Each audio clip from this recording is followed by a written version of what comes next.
My name is Norman Garza, and I actually am a member of the board of directors for TALT, Texas Agriculture Land Trust.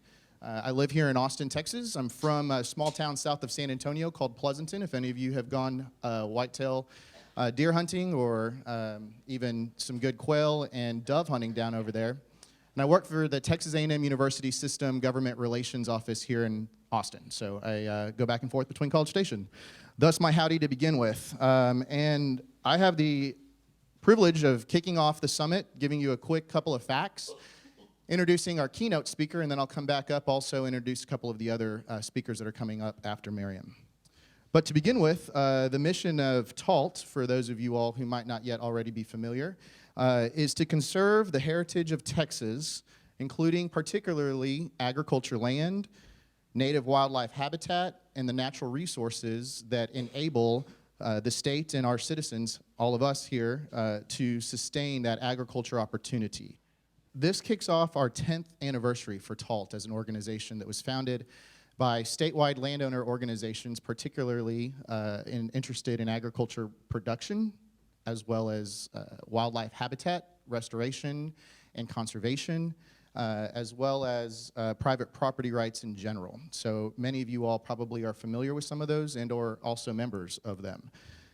And as we kicked off 2016 into 17 for our 10th anniversary year, we quickly began as a board to discuss what tools are still available and mostly used today for the opportunities to conserve agriculture production land in Texas. And at the very top of the list, it was conservation easements. There are multiple tools that, of course, are available to landowners, but conservation easements was at the top of the list. So we said, what are some other opportunities that we need to present to the public, and in particular to the next generation that are part of the families who are privileged and responsible stewards to have some land, open space, either for hunting, fishing, or cattle production, or row crops. What are some options for them to use in the future? And how do we explain that conservation easements are a good thing?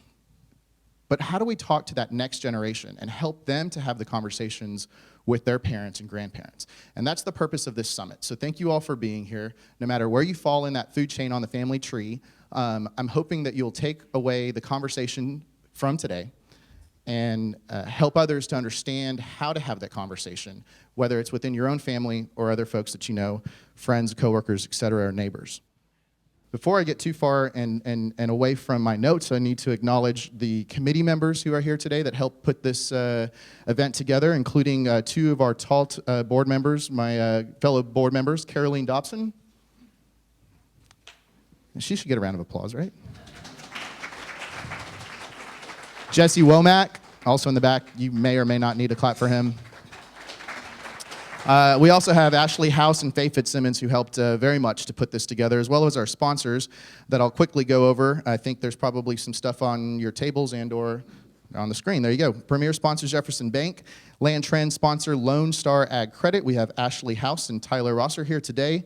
And then the Generations on the Land book that each of you will be able to walk away here with are compliments of the Texas A&M University Press. We've got Stacy Eistark as well as, I guess she's outside. Up in the back, thank you. And then funding for the purchase of those books was also made possible by Vlad Bridge Property Advisors, and we have Merrill Swanson and William Thompson, I believe. Thank you all very much. So if we can give definitely a round of applause to all the sponsors and folks that helped put this together.